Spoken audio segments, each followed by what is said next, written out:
Hello and welcome. It is Financial Modeling World Cup weekend this weekend. And so, as ever, I'm thinking to myself, what can I do to prepare? And we've been told that the main challenge this weekend is going to be about venture capital modeling. And the only time that venture capital and cap tables have come up in FMWC before is way back, like the fifth round of the competition ever, January 2021. This case called Stack a Unicorn by Anup Agarwal. So I am going to have a go at that. So let's go get the instructions. So this is just kind of background chit chat. Company overview. Unicorn Inc. seeks your assistance to help them and their investors plan out a new investment round, Series C. Unicorn Inc. is a technology startup and able to scale quickly with a strong product. Find operational losses, gaining market acceptance, users and trust rapidly. I mean, you can, you can already see the VC vibe here. Like, they're not making any money, but that's not the important thing, is it? Anyway, I just realized I didn't start my timer. Whoops. Anyway, growth has been at a significant cost, negative operating, blah, blah, blah. Investors don't see a problem. All good. Fine. Financial model. You're required to model the cap table of Unicorn Inc. as to how it looked at the end of each round and how it would look after round C. Hint, it would be wise to clearly map out how much does each investor invest in each round, how many shares are issued to each investor in each round, how many shares are outstanding at the end of each round. Yes. Questions 1 to 11, you can ignore the Series B discount option. The Series B discount option is only applicable for questions 12 to 14. Okay. Do not round any calculations. Fine. A round is a funding event. Multiple investors may participate in a single round. List of rounds is provided in the financial model. Yes. Investor and legal entity. An investor may have multiple legal entities. Fine. Fine. Pre-money valuation, the number of shares before the round times the price per share for the round. Post-money valuation, that plus the funds raised. That makes sense. Then ownership of an investor, the number of shares the investor owns divided by the total outstanding shares. For total outstanding shares, the employee stock option plan pool is assumed to be fully exercised and outstanding. Okay, this is important. Shares are only issued during a round. Between the rounds, shares could be issued only under an ESOP, employee stock option plan. Companies create ESOPs for, yeah, I know what ESOPs are for, that's cool. Awarded between rounds. Always considered on a fully diluted basis when all ESOPs are exercised and outstanding. Okay. Okay, and then we've got details of the Series C, Series B discount, which is only for the last few questions. All right, so let's go take a look at what we got. I I did, but I'm not doing a kind of fresh look at this. I already kind of looked at this a little before I opened it up. I also looked a bit at Anup's solution model, which is quite nice. And I was originally planning to just kind of follow this layout, the kind of, I guess, the classic cap table. And then just as I was about to start recording, I realized that I actually quite like this layout, and I'm just going to build onto this. So let's see what we've got. We've got the company name, find the round details, the date they happened, and the price per share, and we have to figure out the price per share for Series C. This is for each round who they invest. So in other words, in the first round, the foundation round, there were 3 founders, and they each invested $3,000 between them. Then there were a bunch of angel investors in the angel round. Then some of those angel investors came back in the seed round along with a seed fund. And then in the Series A, one of the angel investors is back again along with 2 venture funds. Sorry, wait. No, just one venture. Sorry, no, 2 venture funds. And then Series B, one of the venture funds is back again along with a couple of growth funds. So I'm going to add in the round number, which is just going to be X match this against, actually, sorry, I want to make this into a table. So I will not use an array formula there. So we'll X match this against the list of rounds. Then I want share price. And that's just going to be index on this, lock by the round number. Then shares issued is going to be the amount divided by the share price. That's not dollars, thank you. Why on earth is it right aligned? Anyway, okay, shares issued, then I want cumulative shares through round, and that is going to be sum ifs shares where the round is less than or equal to the current round. And then ownership is going to be your shares divided by that. Why is it aligned like that? Anyway, I don't know. Okay. Ooh, I'm just realizing this actually doesn't do one thing that I want. Okay, so you know what I can do?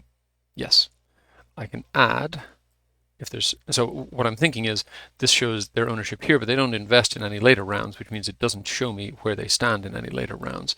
So what I could do is add 3 more rows for the angel round with these guys with no money, and then, sorry. So this is everyone's cumulative shares. I also need this investor cumulative shares, and that's going to be some ifs.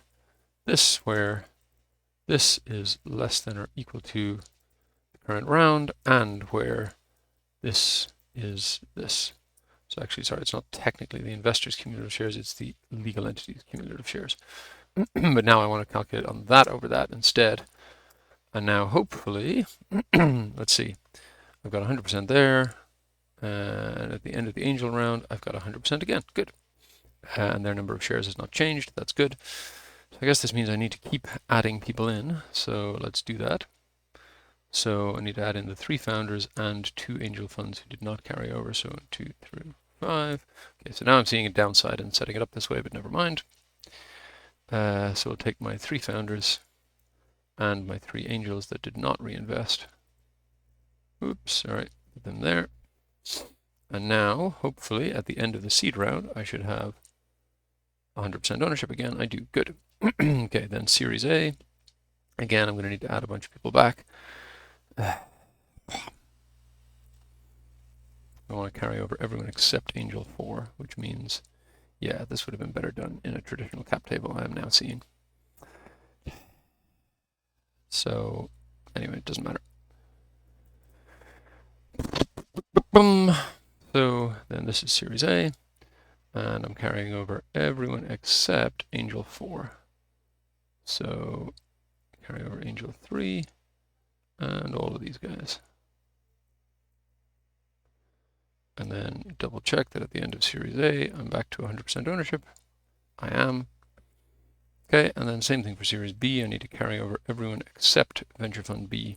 So let's just carry over everyone, including Venture Fund B, and then drop them. That'll be easier. Oops, I need to. Yeah.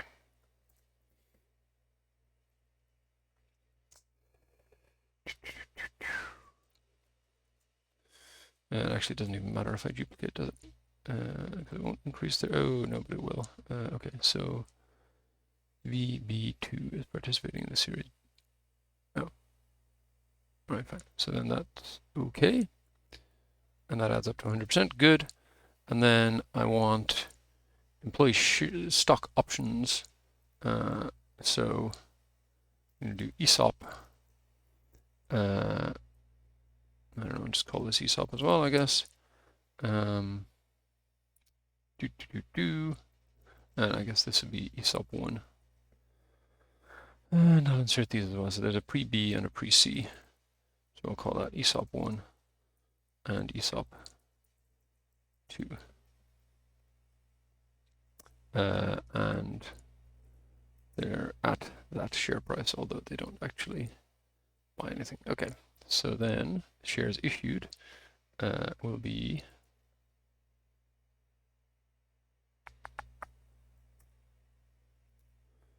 that one as an odd one out. And then ESOP 2, ESOP, and the shares issued will be this guy right here.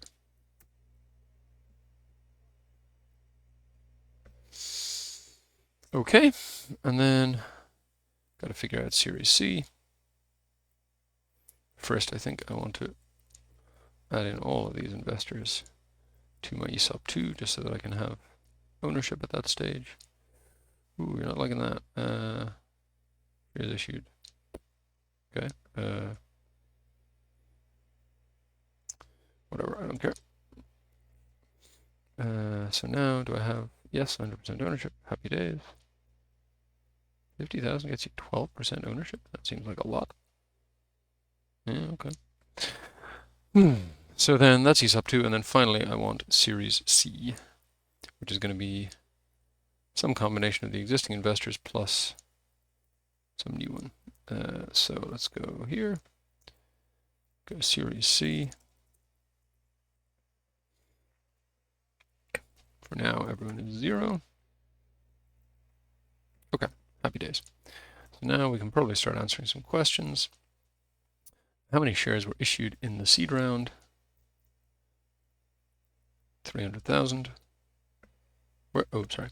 That's the founding round. Angel round, seed round was the question. And the answer is 78,740, which is B. How many shares were issued to Venture Fund A and Series A? Okay, Series A, Venture Fund A, these two things together, 1534. That's not good. Oh, sorry, wait, that's Venture Fund A, 27,842. Good. The ownership of angel investors after seed round. Okay, so just want to sort by this and then this. So after the seed round, the ownership of angel investors is 15. I'm probably going to need more decimal places. 14.52%. Good. By how many absolute percentage points has the ownership of Seed Fund A decreased from seed round to Series B? Okay. So Seed Fund A at seed and at B. So let's see.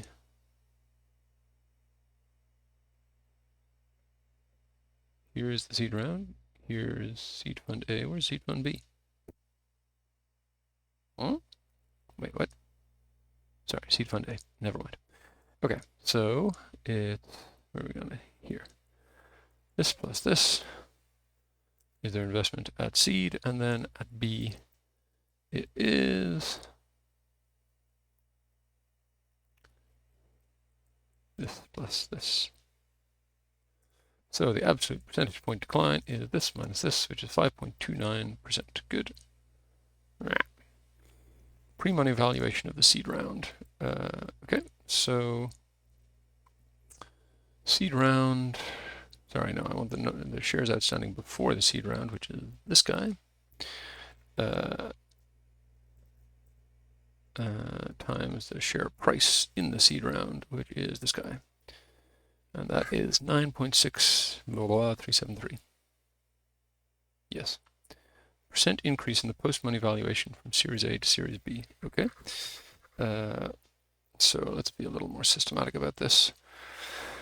Let's XLOOKUP this in here, returning from cumulative shares through round. And then we're going to multiply this by this. That is the, yeah, that's kind of annoying, but fine. Back to that. This is the post, and then the pre-money valuation is what? Sorry. Well, here it's 0, and then here it's that number of shares times that share price. Okay. Just quick sense check, that would mean 44 million raised in Series B.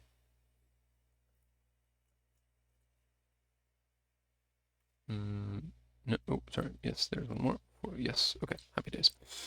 All right, so the question, the increase in the post-money valuation from A to B. So that is this guy over this guy. Yes, minus 1. 175%. 174.98%. Happy days. Okay. How much do employees own in the company before Series C via the ESOP pool? Okay. So ESOP. Where's it gone? Here. No, that's Series C. Where are they gone, for goodness sake? Here. Oh, why has that changed? Not good. Not good. Fix that, please. Okay. So now it should be 11.67%, and it is. Okay, price per share pre-discount for round C. Okay, so now let's read about round C. So they want to raise 100 million at a pre-money valuation of 900 million. Okay, so the share price, in other words, is going to be it's going to be 900 million divided by the number of shares outstanding at this point. Okay, and then Venture Fund B, Growth Fund A, Growth Fund B, and Large Fund A have all committed to participate in the round Series C on the following conditions. Okay, so let's just, well, hang on, one thing, what was that question? Price per share. Okay, 131288. Good. How many shares are issued to Venture Fund B in round C? Okay, so now we got to do shares. So what does everybody want? Venture Fund B will invest so that they have the same shareholding as at the end of Series B. Growth Fund A will invest so that they have the same shareholding as they had before Series C after the ESOP. Okay. Growth Fund B will invest so that their shareholding gets to 9%, and Large Fund A will balance. Okay. So I need one more. Ooh, what? Whoa, what? G99. Where on earth is there a circular reference? G99. Where am I? G here? Really? Why? This is calculated based on that. I'm very confused. Okay, let's say if this equals 0, then 0. Otherwise, all that stuff, and maybe that'll make it happy. Not sure if it will, but and then here, let's say if this equals 0, then 0. Otherwise, all of that stuff. I'll put all that in, and then we'll fix the two ESOP things. Not doing this the best way, I think, but never mind. Doing it a way that works, and that is trying to overwrite everything I don't want it to. Thank you. And now this one points to here.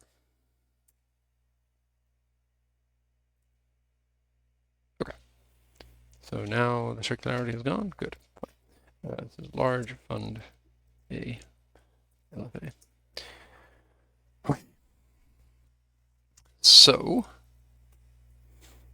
oh, but now that has changed. That should not have changed. Where's the 50,000 gone? What? Why does this keep changing? Urgh! Leave it alone. Thank you. Okay, so now we're back in business. So then I need 100 million of investment. So I'm just going to start by plonking all of that into Large Fund A. Circularity. Really? Really? Why? This is making me sad.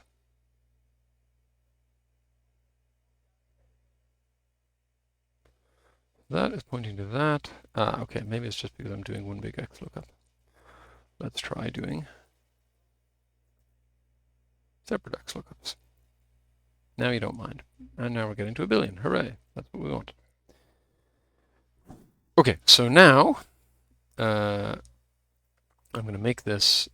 You could be significantly cleverer about this, but I am going to just get all these answers by goal seeking. So I'm going to make that minus the sum of those, and then who needs what? Venture Fund B. Venture Fund B, where are you here? You want to end up with the same ownership. Okay, so VFB change is going to be sum of their, sorry, they want same as at the end of Series B. So here's Series B, here's Venture Fund B, minus the sum of Venture Fund B in Series C, which is here. So now let's say that they invest 10 million. Good. And then I just want to, goal seek this to 0 by changing this.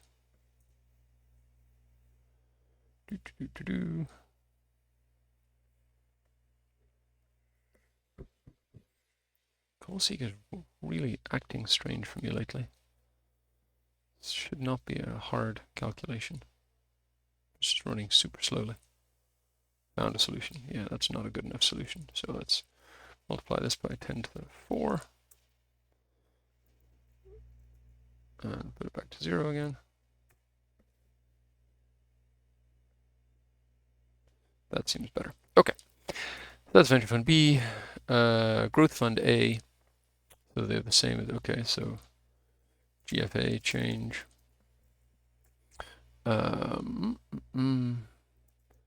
So growth fund A after the ESOP had this, and after Series C they have this, and that's again multiply by 10 to the 4.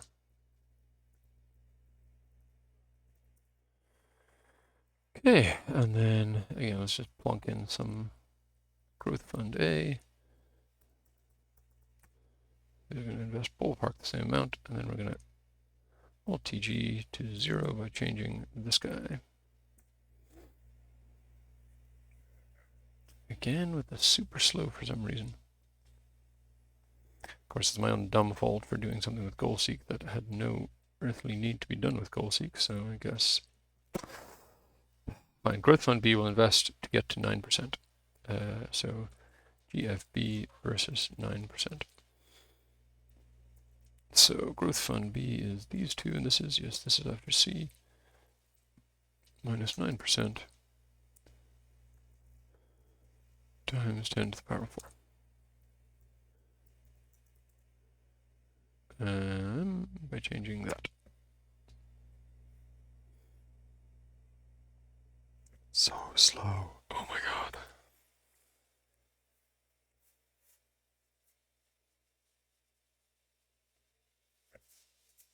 Probably should have put in some not stupid number to start with. Oh, hit pause.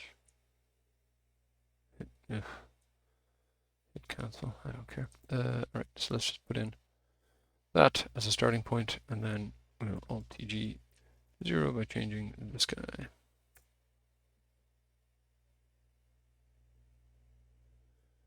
$21 million, and they end up with 9%. Okay, happy days. Alright, so the question was how many shares to somebody? How many shares to venture fund B in round C? And that is you. And the answer is 6508. Good. 10. How much does growth fund B invest in round C? 21,028,980. Yes, happy days. And finally, how much of the company does large fund A own after round C? The answer is 6.28%. Happy days. Okay, questions 12 to 14 introduce the Series B discount. Let's read about that. During the Series B round, the company provided a future discount option to the participating investors. These investors were offered a 20% discount to the base price of the next round, Series C, whatever that price will be. This discount, however, is limited to a maximum amount of 10% of their shares they've bought under Series B. All investors who have this option choose to exercise this option while participating in Series C. Large Fund A is knowledgeable of this and has agreed that some shares are fine. Okay. So, let's just take a look at who participated in Series B. And here it is. It's growth funds A and B and venture fund B, who I think were all slated to take part in C anyway. So that's good. Okay, so, and you know what, now's a good time to actually do the last part the right way as well. So, target ownership. So growth fund A wants their after ESOP share. So that is ESOP, growth fund A, they want this share of the final thing. Growth fund B wants 9%, and venture fund B wants from the end of Series B, which is here. Venture fund B, those two together. 5.16. Is that what they're getting? Yes, fine. Okay. So then B shares, the sum ifs of shares where this is series B and this is this. Then disk shares is this times 10%. I've got the 10% in a cell somewhere, I guess. So let's be diligent and use that. So disk price. Well,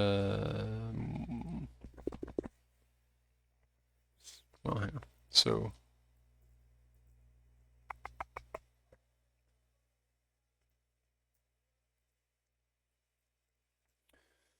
let's just say discounted shares, sum of those, and we'll say number and weighted. This is going to be this times 1 minus this. Then total shares. The weighted number is going to be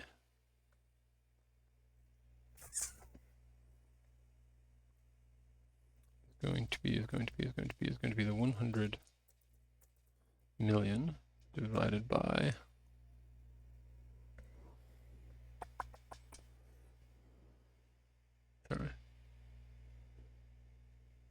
the share. Wait, I'm still using this, aren't I? Yeah, it's 100. Go away. 100 million divided by that.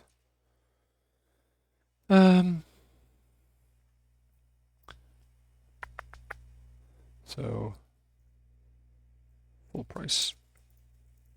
I think then it's going to be this minus this, and that is the same as that, and so the total shares issued should be this plus this.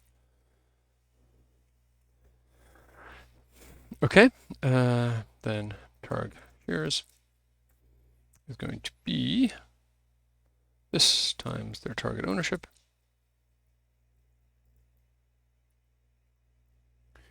New shares.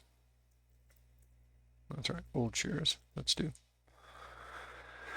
That's going to be, no, it'll be sum ifs of shares issued where the investor is this. Then new shares is going to be, wait, what? That's not good. Target shares is what now? Oh, sorry, this is the total new shares. So total shares post-issue. Shares post-issue.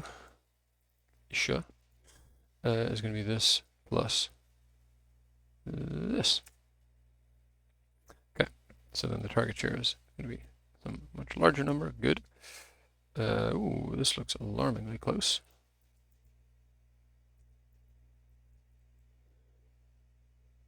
Huh. That means you're getting more discounted shares than you want, which is not good.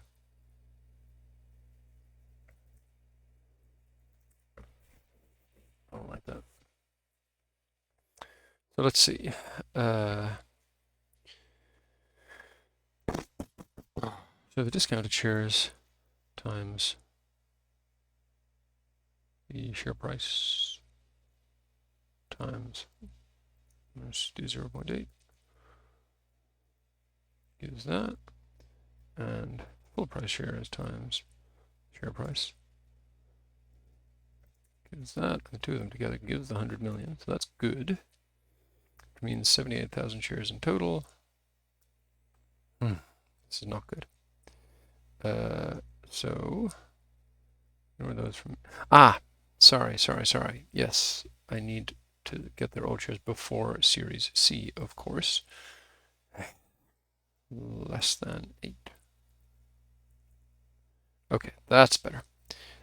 So full price shares is going to be new shares minus discounted shares.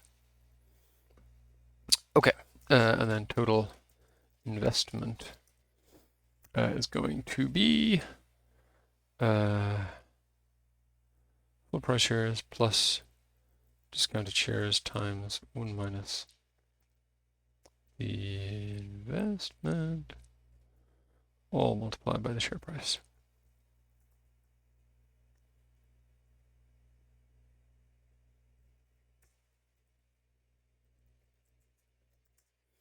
Okay, so now, and just 1 second, if I set this to 0, then we get back to where we were, which is good. So finally, I should be able to say, this is Growth Fund A, their total investment should be this. Make that yellow. Growth Fund B, their total investment should be this. Venture Fund B, their total investment should be this. But then also I want to screw around with the share numbers. Those should change too. So your shares issued should be that. Should be that. And it should be this. And then let's see, does everybody hit their target ownership? Venture Fund B gets to 5.16, Growth Fund B gets to 9, and these guys get to 7.66, so it looks like everything's working. Let's answer the questions if we can. How many shares to Venture Fund B in round C? Venture Fund B, 6627. Yes. Okay, how much does Growth Fund B invest in round C? Growth Fund B, 1,992,685, yes. And finally, how much of the company's large fund A own after round C? And the answer is 6.49%, which should be less. Yes, no. What? They own more?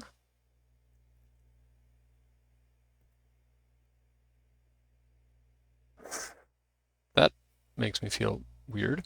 So hang on. What? So 0 at the discount, and they own 6.28. And with the discount, they own more. That is, I mean, I believe it, but not intuitive to me. So,